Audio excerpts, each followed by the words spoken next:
Lisons ensemble le chapitre 121 de Tilim pour le bien-être de nos chers frères et sœurs à travers le monde. Shir la malot. Esoin Elohim Yovi Ezri Ezri Mimadonoi Oisei Shemaim V'Oretz. Alite la medragdach al yonim shemrecho yinei lo yon avelishon shem Yisrael. Adonai shemrecho Adonai tzilcho liad yaminecho yoim Hashem shlo yakekov yoreach baloi lo. Adonai yishmochu mikol roi yishmor es nafshecho. Adonai yishmor tzeitzcho v'yacho me'ato v'yadoi lom. La tzedaka ensemble ou séparément ne peut faire que du bien, surtout ça précipite la goula. Et maintenant, partageons une petite pensée pour la journée d'aujourd'hui. Chaque paracha de la semaine a un nom particulier. Les Chachamim nous disent que le nom de la paracha enveloppe, encapsule en elle les différents sujets qui sont cités dans la paracha. Paracha de cette semaine, Bahalotra, commence avec la mitzvah qu'Aaron à Kohen il a d'allumer la menorah dans le Beth Amikdash. Et la Torah nous dit aussi comment la menorah a été faite. Nous avons parlé hier, Bahalotra, qui ne veut pas dire seulement allumer, mais Bahalotra veut dire élever, monter, qui nous dit que le mot Bahalotra représente une élévation du prochain et de soi-même en allumant notre bougie, en allumant les flammes du prochain, on s'élève tous ensemble. Après cette mitzvah de l'allumage des bougies de la menorah, du candélabre, la Torah nous raconte la mitzvah suivante, le message suivant que Dieu dit à Moshe Rabbeinu. Vaïdaber Hashem el Moshe, et Dieu dit à Moshe, Kach et Aleviim, prends les Lévi'im, Mitor ben Israël, de parmi l'âme Israël, parmi le peuple juif, Vetiata atam, et tu vas les purifier. Qu'est-ce qui se passe ici?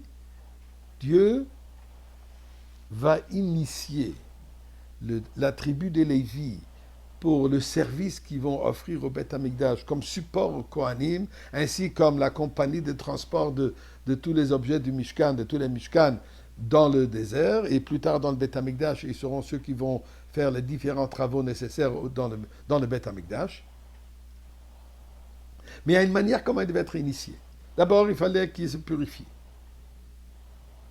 Il devait être aspergé avec et faire la poussière de Paradouma. Il fallait qu'il se rase. Il fallait apporter les vêtements, immerser les vêtements dans le mikveh. Apporter différents sacrifices. Ensuite, la Torah dit, Vikrafta et alvim lifnei Ohel Moed. Tu vas rapprocher les Lévim près de ta tente, et tout le peuple juif va se rassembler et va poser leurs mains sur les Lévim, et finalement, Vehinif Aaron et alvim tenufa lifnei Hashem. Aaron à Cohen, lui, il va lever chacun de ces Lévim, 22 000. Vous entendez bien, 22 000 Lévim il a levé ce jour, et après, ils pourront faire le service dans le Mishkan. Donc la Torah nous dit ici, les Lévi'im, pour être capables de faire ce service direct pour Akadosh Baruch Hu, il fallait qu'ils soient soulevés, initiés par Moshe Rabbeinu et soulevés par Aaron HaKohen. C'est un message divin pour nous aussi. Nous sommes tous en sorte de Lévi'im, nous sommes tous en train de créer un Mishkan pour Akadosh Baruch Hu, Veshachanti betocham, de dit, je veux demeurer parmi vous. Chacun de nous devient un Mishkan et nous sommes tous ceux qui font ce travail. Pour pouvoir accomplir ce travail, il faut savoir qu'il faut être initié. Il faut être soulevé par le Moshe Rabbeinu et la Radakonet de notre génération. Par le Tzadik, le Rebbe et les Tzadikim de notre génération, c'est eux qui nous soulèvent et qui nous donnent la force de pouvoir accomplir notre mission. Ceci me rappelle une petite anecdote extraordinaire de Rav Yosef Weinberg. Rav Yosef Weinberg, c'était un des émissaires du Rabbi qui voyageait le monde pour ramener des Juifs à leur source et les rapprocher aussi au Rabbi. Un soir, tard dans la nuit, il reçoit un appel de connaissance je crois que c'était du Brésil, avec une question urgente médicale qu'il a besoin d'une réponse du Rabbi.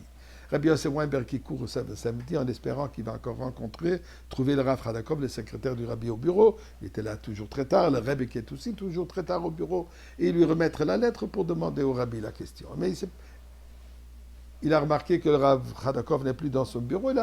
Il a pensé qu'il doit être au bureau du Rabbi, que telle habitude avant de quitter 770, le Rebbe discutait avec Rav Khadakov dans son bureau sur différents sujets.